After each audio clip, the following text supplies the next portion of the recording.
Good evening, ladies and gentlemen. Uh, you are listening to the Fumblerooski podcast by Power 88 Beam Radio and Fans Only Sports Network. I am your host, Justin Tucker, along with my good friends CJ Medeiros and you know, how are you guys doing tonight? I'm great. Because what we're about to get into, in the later segments, spoiler alert with the draft. I'm a draft guy. I'm happy. How about Doing you? great, Justin. Doing great, man. I'm doing all right. For tonight, I'm doing the hosting duties because Adam unfortunately had a lot of homework to deal with. So, you know, I gotta do the hosting, but I don't mind. It's about time we have a quality host up in here.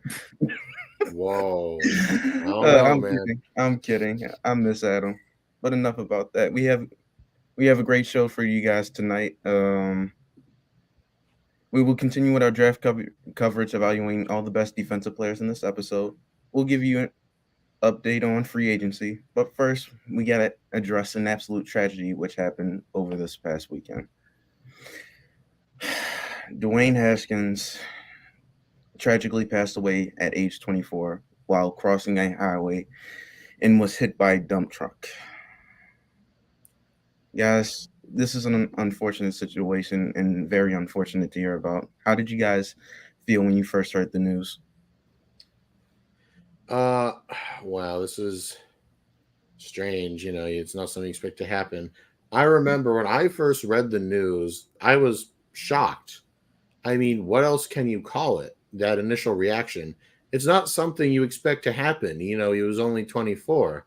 And, then it's like this wave of disbelief kind of sets in, if you know what I mean.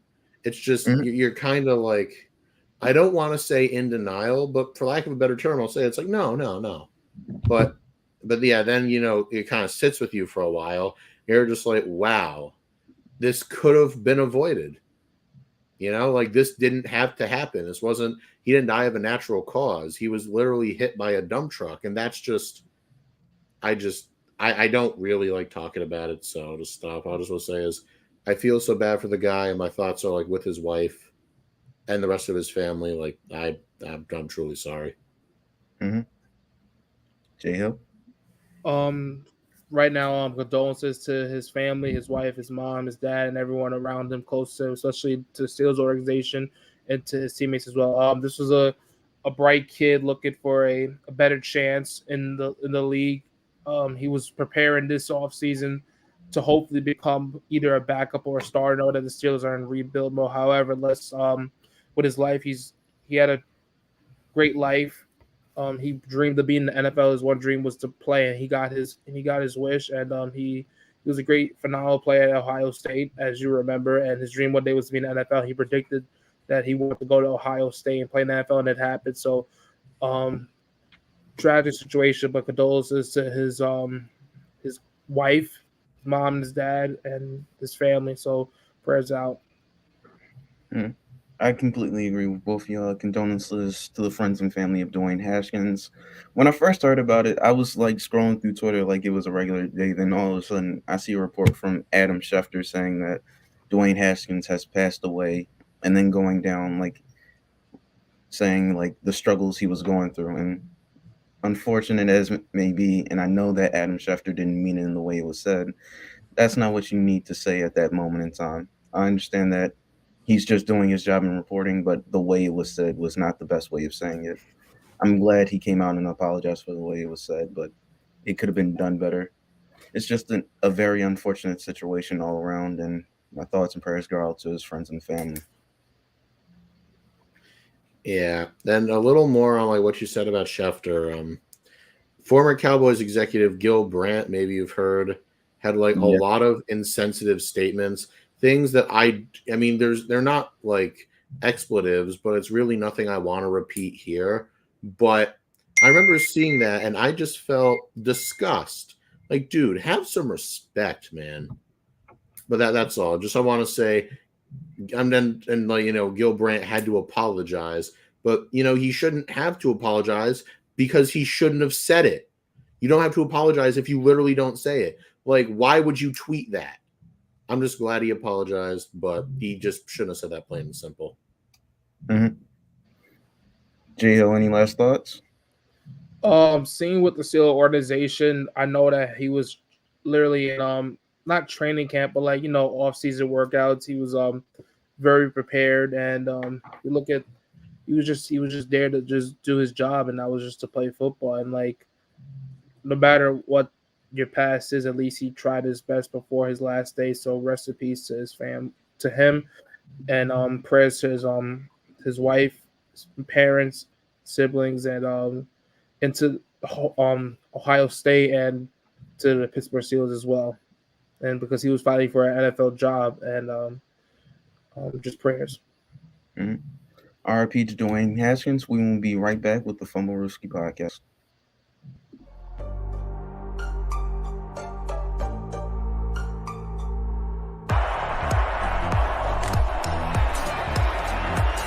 Here's Edelman broken up, and the pass is no sign yet. Edelman comes down with a football. They're saying it's a catch. This is caught. Diggs! Sideline! Touchdown! Unbelievable! Swings it way down the field to Watkins. Sammy Watkins for the touchdown!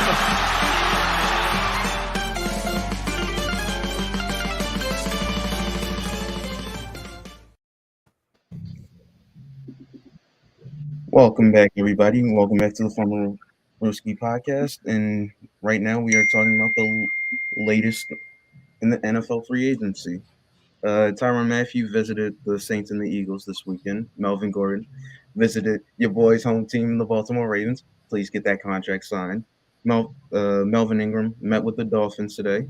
The Browns have re-expressed interest in re-signing Jadeveon Clowney. Jarvis Landry. Rams wide receiver Allen Robinson appears to be recruiting D-tackle Akeem Hicks from the Chicago Bears. Oh my God! Imagine Akeem Hicks and Aaron Donald on the same line. D-tackle Calais Campbell comes back to the Ravens, and Stephon Gilmore remains a free agent. Remains unsigned with the team right now. And right now, Odell Beckham Jr. is the betting favorite to land with the Patriots, according to Sportsbook.com. And this has been your update for free agency.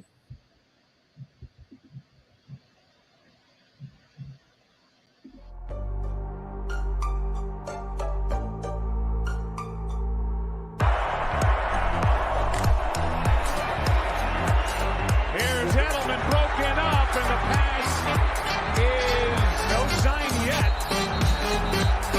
Edelman comes down with a football. They're saying it's a catch. This is caught. Diggs! Sideline! Touchdown! Unbelievable! Swings it way down the field to Watkins. Sammy Watkins for the touchdown!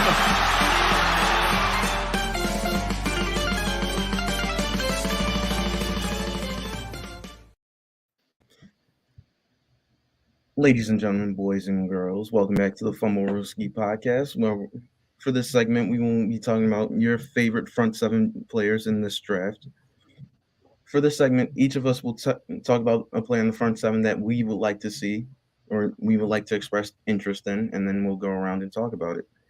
CJ, the floor is yours. Thanks, Justin. So, when I'm thinking about the front seven, when people think about it, they think of DTs, edge rushers, but no. I'm looking at the linebackers, specifically Devin Lloyd out of Utah. Now, this guy, he's got all the measurables you want in a modern day linebacker. Runs about a 4.6 40, 6'3", 235 pounds, 33-inch arms. And this guy is a beast. And as it sits right now, he's easily, in my opinion, far and away the best linebacker in this draft. That's just the fact of the matter. This is what he is. And what I like about him is that he's pro ready. He can play multiple linebacker spots. He can play the Mike, he can play the Will, and he can play the Sam. He stuffs the stat sheet, And what I like about him is a lot of linebackers like to drop into coverage, maybe get a pick. They're more coverage reliable. Oh, no, not this guy. He plays physical and he plays aggressive. And he's a great downhill runner, and he is not afraid to put the hurt on some of these wide receivers and running backs. He's got good ball skills, and he's like a wide arm tackler. He's basically everything you want for in a linebacker. And this guy can start on day one and give you an impact right off the bat.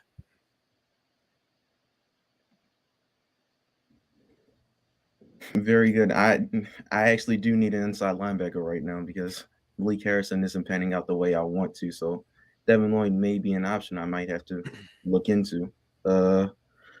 Justin, what do you think? For me, actually, since you guys know a lot about the draft more than me this year, because it's not like a huge class, but this class looks like about O-line and defense. So I did a couple of research before we started. So there's a prediction for pick number 15 that the Eagles might get Jordan Davis at D-line.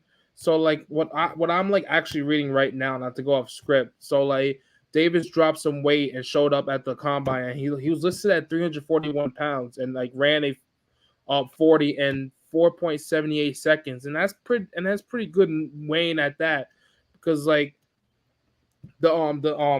in this day and age, with the defenders, a lot of people can't run, especially at that position. But to see him run at that type of speed and jump 10 feet and just 3 inches, and his vertical was at 32, that's pretty impressive. And I definitely, and plus with the Eagles right now, they're looking for a couple defenders after that heartbreak loss to the Tampa Bay Buccaneers. So seeing a team like the Eagles, knowing that they're all about defense, knowing about that right there, he could definitely help some speed towards Fletcher Cox and Darius Slade throughout the defense. So that's pretty enjoyable right there. Mm-hmm.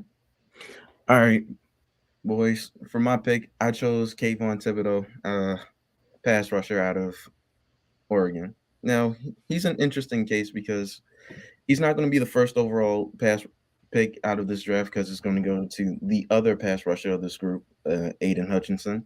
But however, he can go from anywhere from 2 all the way up to 14, because that's just the way his stock has been fluctuating as of recently. On the field, the tape looks good. It's just the off the field concerns, because apparently after he's been meeting with all the teams, for some reason his stock just keeps fluctuating between going to Detroit or going to us, because I don't think he's getting past 14. As a matter of fact, he shouldn't get past 2, because that's just how good of a transcendent player he is. I believe if he gets around the right system, he can be a dominant player for a decade minimum. I think he's one of those franchise pass rushers that you build your defense around. And if I have him next to Odafe Owe, my defense is going to be solid for the next few years. So I'd be very fortunate to have him on my line. And he's very athletic and he's a freak of nature. So I'm very happy if the Ravens somehow either move up to get him or he somehow lands on the Ravens pick. So I like where you're coming from, Justin.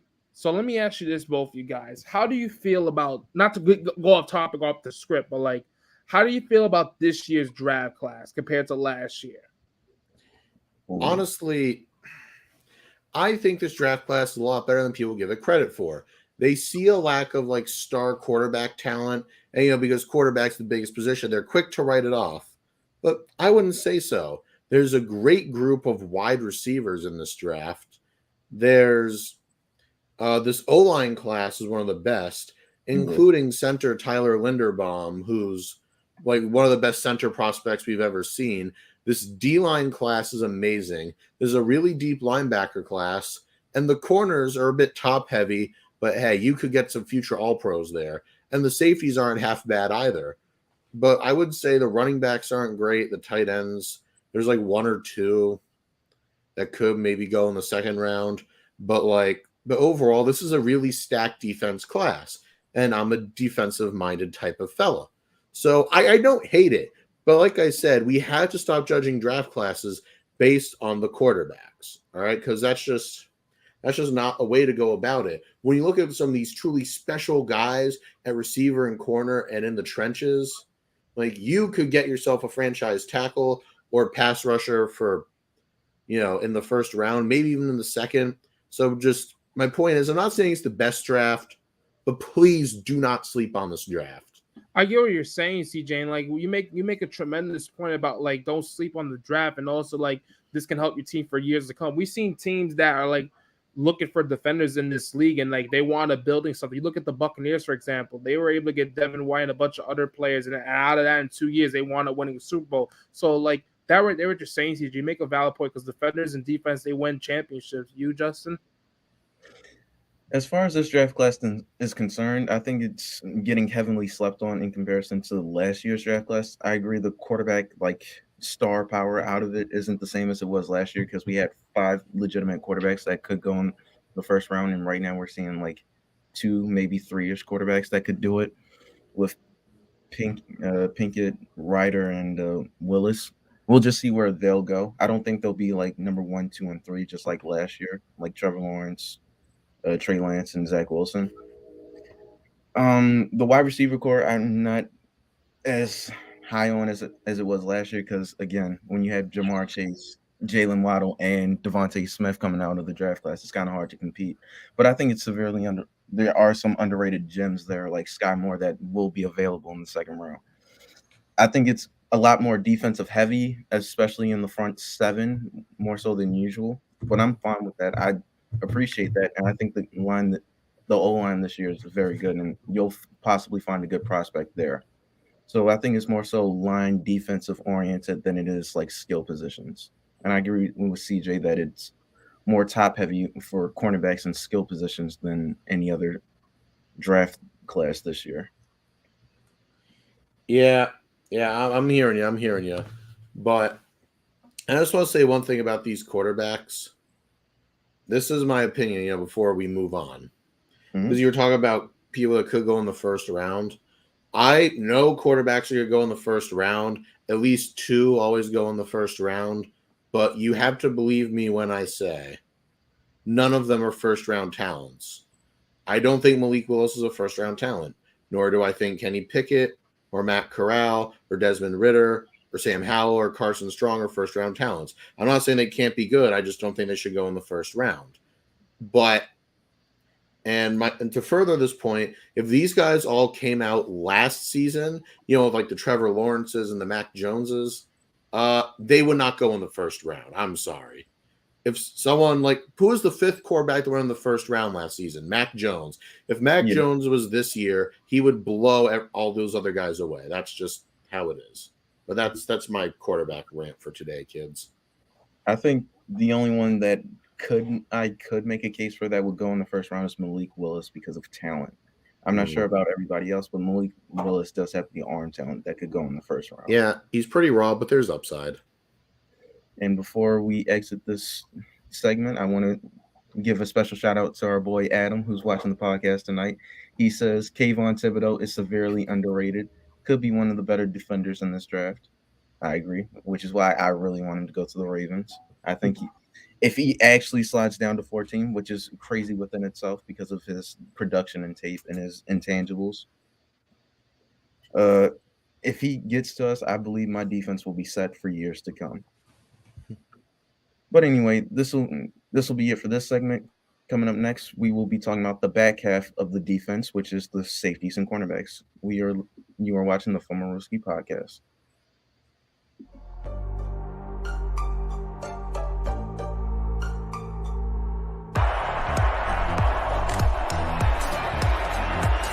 Here's Edelman broken up, and the pass is no sign yet. Edelman comes down with a football. They're saying it's a catch. This is caught. Diggs! Sideline! Touchdown! Unbelievable! Swings it way down the field to Watkins. Sammy Watkins for the touchdown.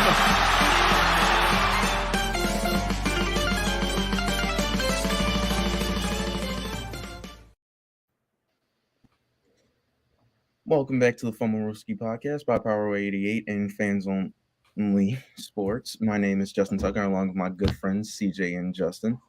No relation. Right now, we are talking about our favorite secondary players in this draft. So, Justin, who do you think is your favorite player in this secondary to watch in this draft? I want to see what CJ has to say. CJ always has a great point. Ooh. Thanks. Thanks. I appreciate it, man. So, who's my guy? The one and only, my main man out of Cincinnati, Ahmad Sauce Gardner. This guy, he's big for a corner, 6'3", 200 pounds, runs a 4.41 40-yard dash. This guy is rangy. He's got good ball skills, and he is fast. And keep in mind, his official NFL comparison is Richard Sherman. So I know those are some big shoes to fill because Richard Sherman, those Legion of Boom days was different. But I have no doubt in Sauce Gardner's game whatsoever. And I mentioned his ball skills. He has sticky hands. Dude does not drop interceptions. And I remember I was reading a stat that said, like, last season, he didn't even allow a pass on him like that was longer than 13 yards.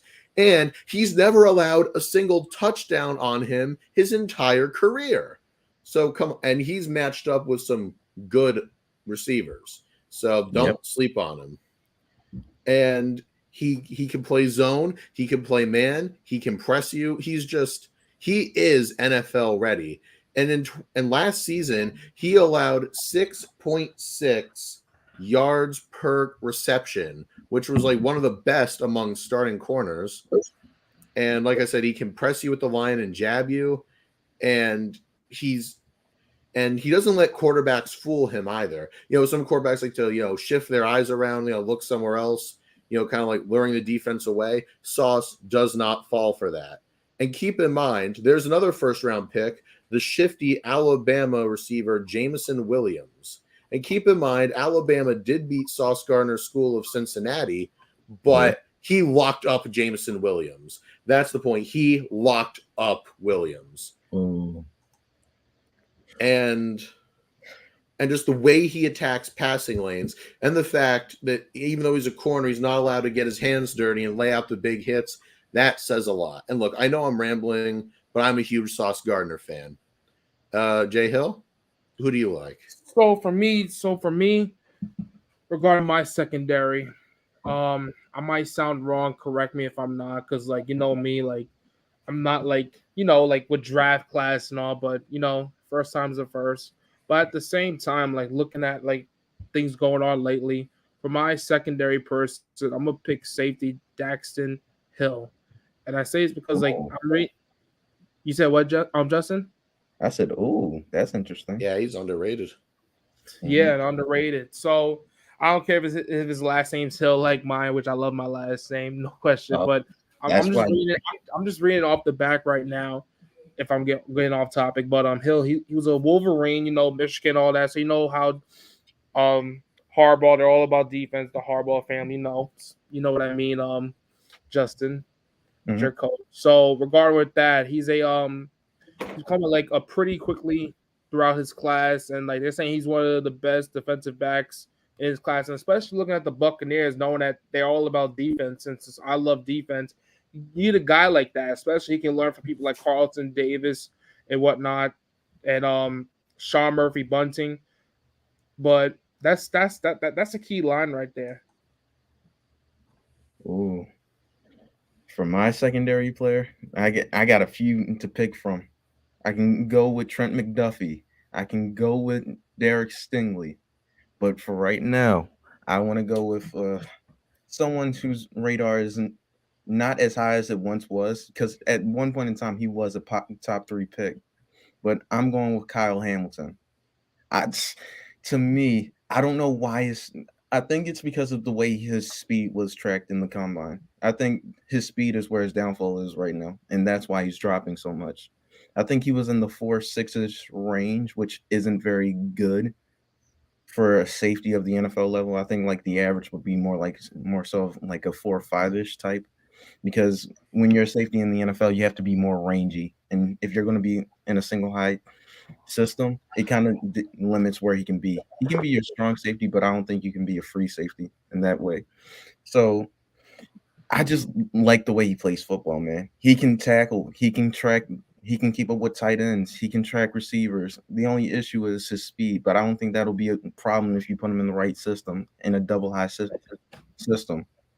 So right now, I think I appreciate him for who he is, even though I wish he was faster. I don't think he is, but in the NFL, you could improve over time, and hopefully he becomes the all-pro caliber player that I saw flashes of at Notre Dame, and hopefully he'll be able to show it throughout his career in the NFL. But the only real concern is his speed. Can he play faster than what he's been showing? And at the combine, didn't really show much. It didn't really show it, which is unfortunate. Yeah. Hey, man, I just want to jump in on that. A bad combine performance doesn't always translate to the NFL. We've seen guys have awful combine performances and go on to be great. And he was a pretty speedy guy in the collegiate level. So it's just, but a 40-yard dash, I think, is hugely overrated. And it's like, oh my God, your 40 times not good. You're going to suck. No. In what way does your 40 time make you? I have no concerns for Kyle Hamilton. He's a bigger guy. He's got good ball skills. He can lay out hits, and yeah, he's reasonably fast. And I have nothing. I got nothing. There's nothing wrong with him in my eyes. I don't have a problem with him. Yeah, you can make a case even that he's one of the best overall players in the draft. That might be a bit of a stretch, but I see where you're coming from. Oh, is it? Is it really? Yeah. Because on the official website for the NFL, for all their 22 prospects, Kyle Hamilton is the highest rated prospect at a 6.81. Mm-hmm. Beating out guys like Aiden Hutchinson and Evan Neal. I mean, well, I know you're not, but I'm just saying he is the highest rated prospect in this class. So people just stop worrying about his 40 time. Yeah. I'm not worried about his 40 time. I just want to see how fast he is on the field. If he's blazing fast on the field, we don't have a problem. I could care less about the 40 time. And I've seen players like horrendous combines and then go on to have major success in the NFL. Just like, for an example, Orlando Brown Jr. And he went to be pretty good for us. Oh, yeah. He was a projected late first, early second round pick in a bad combine. Didn't it tank him to the fourth? He went in the third. We got him and Mark Andrews in the third. That's how good of a draft class we had. Or, Tom Brady had a historically bad draft class. Every draft we see him running the 40, but yeah, he's still kicking. I think Rich Eisen actually might be faster than him, but maybe not now because Brady I've seen Brady run he's faster now than he was then. He should be. I'd be ashamed if he wasn't fast. With that whole TB12 magic that he uses. Magic.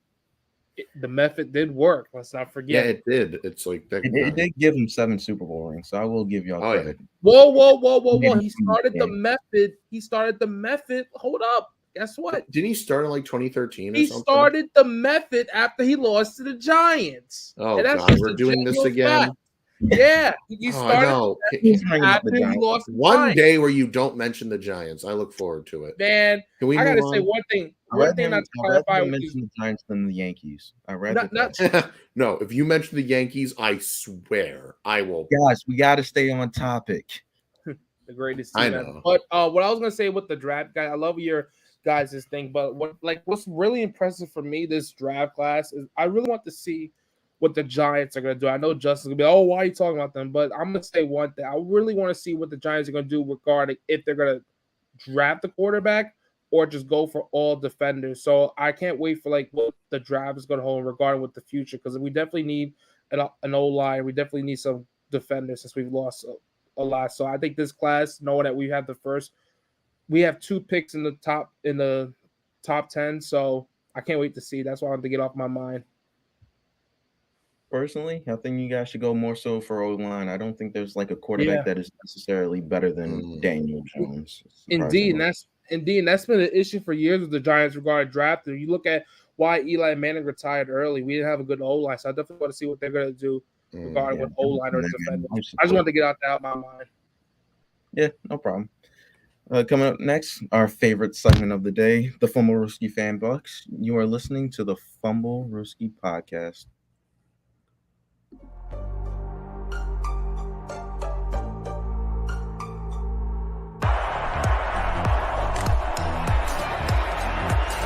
Here's Edelman broken up, and the pass is no sign yet. Edelman comes down with a football. They're saying it's a catch. It's caught! Diggs! Sideline! Touchdown! Unbelievable! Swings it way down the field to Watkins! Sammy Watkins for the touchdown!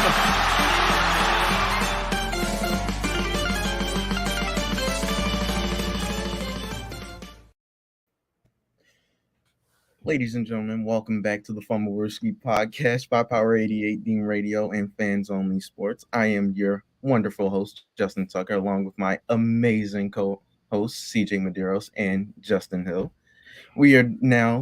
It's about time for the Fumblerooski Fan Box. We post a question filter on our Instagram every Monday, and you can respond with hot takes, questions, and more. And we will discuss and give you a shout out to our podcast.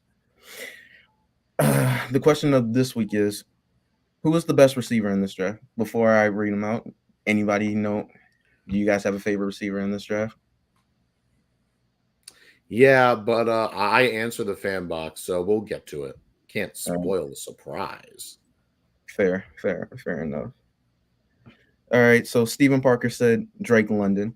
That was an interesting one. I thought many people weren't going to go Drake London, but I think he's a good product, and I think he'd be used amazingly in a system like Los Angeles with the Chargers, because they already have Keenan Allen and Mike Williams. If they get Drake London, that might be pretty ridiculous. The next one is CJ, and he says Drake London. Oh, yeah, that is my dude, Drake London. He's basically like a skinny DK Metcalf. He's like 6'5", 210, 33-inch arms. He's long. He's fast. He's got an amazing work ethic. He can play outside. He can play in the slot. He's a deep threat, but he can bowl people over. He's strong. He's fast. He's agile. But my only big knock on him is his injury history. As correct me if I'm wrong, but I believe there's like a stat that says, like, I don't think he's played more than like 8 games in a season. That's gonna need to change.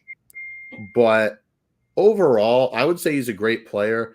And the NFL is like elite conditioning coaches. So hopefully his injury history goes away. But trust me, if he lands to the right team, this guy could be a future Hall of Famer. And a lot of people already compare him to Mike Evans. So I have like total confidence in Drake London. He is, in my opinion, probably the best receiver in this draft. Maybe an argument could be made for Garrett Wilson, but I'm a Drake London guy. I agree. I think he's definitely a top 3 receiver in this draft class. Tyson Tate, a regular on the show, says, no brainer, my Bama brother, Jameson Williams. John Mechie going second round. So he's basically picking all the Bama receivers, which is kind of a cop-out, but I'll accept it. Yeah. Tyson, I agree.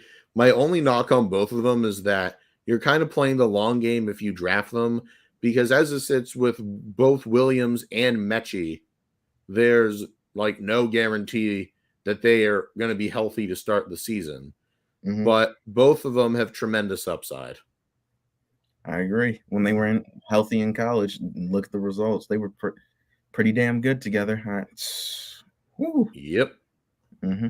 If only Jameson Williams was healthy in that national championship game, it might have been different. But Brian Mucker, who again is out for this episode of the show, he says Drake London as well. Me and I'm noticing Brian, a theme. I'm noticing it too.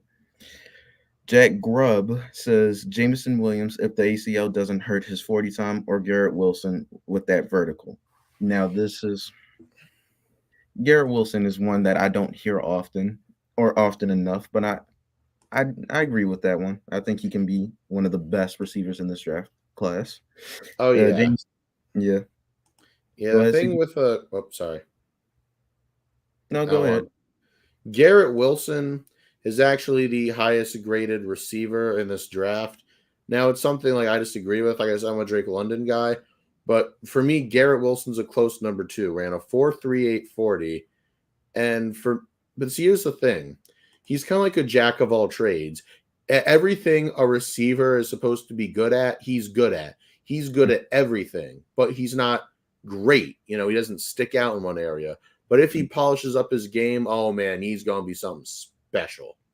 Yeah, I agree. Jacob Buckley says Drake London. A lot more. You're darn right. Love on this. Nick Norman said, I don't know about best, but I think people are underrating Johan Dotson. Yes, I think not enough is said about him. That receiver out of Penn State is different. Yeah, I mean, he's good. He's got some potential, don't get me wrong, but I'm not the biggest Jahan Dotson fan. And I'm not saying he can't be great, but here's what I see. He's fast. He's compared to Emmanuel Sanders. Mhm. But he doesn't work between the hashes. He's not a good slot receiver. And he's more of like a deep guy. But, if you're a deep threat, you have to run precise routes. And he kind of like fades off at the end. Route running's a question. And his hands are good. But my biggest red flag for him is, despite the fact he's a deep threat, he has not shown consistently that he can win those 50-50 balls. Mhm. But so you want him to catch more 50-50 balls? Well, that plus I'd like to see crisper route running. But don't get me wrong, he's a late first round pick, maybe early second if he slides, but that's a good space for him. His game needs some polish, but this is another guy that I like him though. I mean, I'm not going to say he's a scrub and should be undrafted, but there's some work that needs to be done. You're not perfect. You just came from college. If he lands with the right team, he could also really be dangerous. Yeah. And Jacob Grubb says Danny Gray sleeper pick. That's something. I personally have nothing against Danny Gray, but he's not a first round pick. Like, where did he go? Like SMU or something like that? Yeah, Danny Gray, SMU. I just have his profile right here, but he's fast. Let me tell you, he runs a 4.33. That'll do. But yeah, speed kills in the NFL. Look at guys like Tyreek Hill. He was a late round draft pick, but his speed was just unbelievable. So yeah, Danny Gray is like also one of my sleepers. My only problem with this question is I don't hear enough about Chris Olave or Trey Burks and Sky Moore. I'm kind of a low key fan of Sky Moore, and I think he will show his production in the league. But I don't hear much about Chris Olave. I keep hearing about the regulars, the Drake Londons, the Jameson Williams, but not enough about Chris Olave, which I get. But last year, I think Garrett Wilson's better. But you Mhm. know what? I'll tell you what, Tucker. After the show, I'll send you my receiver rankings. All right. And I want to just bounce them off you, Mm-hmm. Anything else, guys? Anything you guys want to get off your mind? Nope, I'm fine. All Justin right. Hill, what about you? I can't hear you, Jay Hill. You're muted. Oh, my fault. This has just been a great show, you guys, tonight. Oh, thanks. Oh yeah, we give 100. Stop it. All right, that'll do it for us tonight, guys. Thank you for listening. Stay tuned for us live Tuesdays and Thursdays at 7:30 on Twitter and Facebook through Fans Only Sports Network. Be sure to subscribe to our YouTube channel. We also We also have all our episodes available on Spotify, Spreaker, Apple Podcasts, iHeartRadio, Google Podcasts, and so much more. Also, be sure to follow our Instagram, Fumblerooski_podcast, to keep up with our podcast and the latest coverage on the NFL. Otherwise, we will see you over and out.